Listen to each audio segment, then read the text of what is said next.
छाता तहसील परिसर में भारतीय किसान यूनियन द्वारा दिए जा रहे छाता शुगर मिल को चालू करवाने को लेकर अनिश्चितकालीन धरने में आज राष्ट्रीय लोकदल से कुंवर नरेंद्र सिंह प्रदेश उपाध्यक्ष अपना समर्थन देने पहुंचे। उन्होंने बताया कि वर्तमान क्षेत्रीय विधायक के समय में यह शुगर मिल सन 2008 में बंद की गई थी। चुनावों के प्रचार के दौरान देश के रक्षा मंत्री राजनाथ सिंह तब गृह मंत्री थे, तो उन्होंने गांव तरौली में अपनी जनसभा को संबोधित करने के दौरान किसानों से वादा किया था कि जल्दी छाता शुगर मिल को चालू करवाया जाएगा, लेकिन अभी तक चालू नहीं हो पाई है। वह केंद्र में अब रक्षा मंत्री होने के बावजूद भी यह सरकार चुनावों के समय में ही लोगों को लुभावने वादे कर वोट ले लेती है, लेकिन जीतने के बाद अपने किए हुए वादे को भूल जाते हैं। उन्होंने कहा, शुगर मिल को चालू करवाने के लिए हम जी जान लड़ा देंगे, चाहे हमें कोई भी कुर्बानी देनी पड़े। तो आज आपने लीड किया है, उसको संबोधित किया, क्या कुछ कहेंगे उनकी मांग, किसानों की मांगों की? देखिए, हम तो कई वर्षों से कहते आ रहे हैं, तो पहली बार नहीं कह रहे, लेकिन ये गूंगी बहरी सरकार, किसान विरोधी सरकार, इसके कान पे जू नहीं रह रही। मैंने एक बात अभी भाषण में भी कहा है, मैं फिर दोहरा रहा हूँ कि पहले इसका उत्पादन 1.5 गुना बढ़ाया गया था। मुलायम सिंह जी खुद आके यहाँ घोषणा कर गए थे, आप लोगों को भी स्मरण होगा।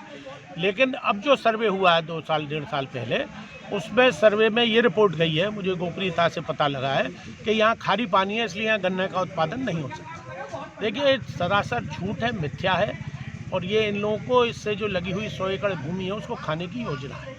पिछली सरकार बहुजन समाज पार्टी की सरकार जो थी मायावती जी की, उनका एक मित्र था पोंटी चड्डा, हालांकि खुदा ने उन्हें उठा लिया, लेकिन उनकी नीयत यही थी कि इन मिलों को खरीदें और इससे लगी हुई जो कीमती ज़मीनें हैं उनको बेचें, उनमें कॉलोनाइजेशन करें या मोटे पैसों में बेच दें। कैसी मिलें हैं, कई मिलें हैं जिनको मैं जानता हूँ, जिनमें उन्होंने करोड़ों अरबों रुपया कमाया है। तो वही काम इनका था। जबकि सरकार चल रही थी, यहाँ के क्षेत्रीय विधायक जो अब हैं मंत्री हैं, वो उस वक्त भी विधायक थे और मंत्री थे।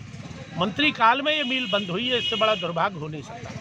और आज वो मंत्री हैं, आज चला लें। केंद्र में भी उनकी सरकार है, प्रांत में भी उनकी सरकार है।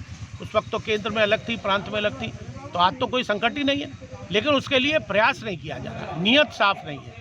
नीयत जब तक साफ नहीं होगी तब तक ये नहीं होगा। तो इसलिए हमारी ये संघर्ष समिति को पूरा समर्थन है, राष्ट्रीय लोकदल की तरफ से भी समर्थन है। और अभी मुलायम सिंह जी के सुपुत्र अखिलेश जी अगले इजलास में 23 तारीख को चौधरी चरण सिंह के जन्मदिवस के दिन आ रहे हैं, जयंती जी भी आ रहे हैं। मैं वहाँ भी इस बात को रखूँगा और उनसे वादा लूँगा कि अगर आपकी भगवान करे सरकार बन जाए, जैसे कि दिख रहा है कि काफ़ी परिवर्तन दिख रहा है, कल जौनपुर में भी और भी जगह हो रहा है, तो जनता जो उमड़ रही है, ऐसा लग रहा है कि परिवर्तन 22 में होगा। तो मैं उनसे ये वादा लूँगा अखिलेश जी से कि अगर आप बनेंगे तो पहली कलम छाता शुगर की मिल पे चलेगी। आप उसका अनुदान सबसे पहले देंगे और मिल को चालू करने की, जैसे आपके पिताजी ने 1.5 गुना उसकी कैपेसिटी बढ़ाई थी, 1.5 लाख कुंटल गेहूँ की पिराई का ज़्यादा बढ़ाया था, वही काम आप करेंगे। ये हमारा और लोकदल का और समाजवादी उत्तर प्रदेश में विधानसभा चुनाव सर पर हैं और पिछले चुनावों में खुद स्वयं राजनाथ सिंह जी, संजीव बालियान, खुद योगी आदित्यनाथ शुगर मिल को चालू कराने का आश्वासन दे करके गए थे। अभी तक दोबारा चुनाव होने को जा रहे हैं, कोई भी आश्वासन इनका पूरा नहीं हुआ। क्या कुछ कहेंगे? आश्वासन, ये जुमलों की सरकार है, झूठे वादे करना इनके स्वभाव में आ गया।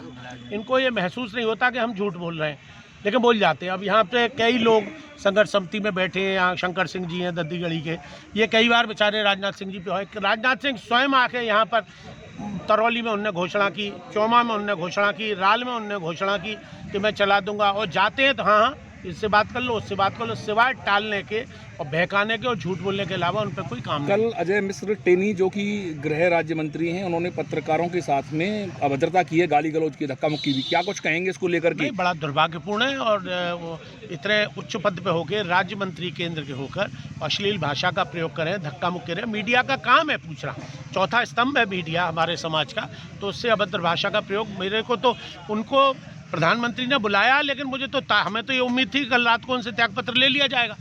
लेकिन ये सरकार तो ऐसी है, आपको ध्यान होगा, वो सेंगर साहब बलात्कार में फंसे हुए थे, 1.5-2 साल घूमते रहे, बचाते रहे ये लोग हैं। तो ऐसी सरकार है, ये तो बलात्कारियों को, भूमाफियों को, कतलियों को बचा रही है। तो अब उससे इसलिए नहीं हटा रहे हैं कि ब्राह्मण ना रहे। अरे ब्राह्मण कभी भी दुष्कर्मी व्यक्ति के या दुराचारी व्यक्ति के या कतली के कभी फेवर में नहीं रहा। वो कह रहे हैं कि ब्राह्मण नाराज हो जाएगा, हम इससे हटा दिया तो। अरे ब्राह्मण और भी तो हैं भाई आपके पास, ब्राह्मणों की वजह से तो ये आपकी सरकार ही चल रही है। जय श्री राम आप ब्राह्मणों की वजह से तो कर ही रहे हो। अब मथुरा पे वज्रपात और शुरू होने वाला है। शांतिपूर्वक यहाँ पे काम चल रहा है, प्रेम से हिंदू मुस्लिम रह रहे हैं, मंदिर का कोई इशू नहीं है। पहले समझौता हो चुका है मुसलमानों के संगठन में और हिंदुओं के संगठन में, डीएम की मौजूदगी में। 1946 में हुआ, 1953 में हुआ, 1962-63 में हुआ कि 3 समझौते हो गए। मस्जिद अलग बनी है, मंदिर अलग बना है। भगवान कृष्ण का जन्म जहाँ हुआ वो जन्म स्थली वहाँ मौजूद है। कटरा केशव में जो प्राचीन मंदिर है वो तो जन्मभूमि से भी प्राचीन है जी। तो ऐसे उस पर एक नया सगुफा छोड़कर मथुरा की शांति को ही भंग करना चाहते हैं, ये बड़ा दुर्भाग्यपूर्ण है। हम इसके बिल्कुल विरोध में हैं।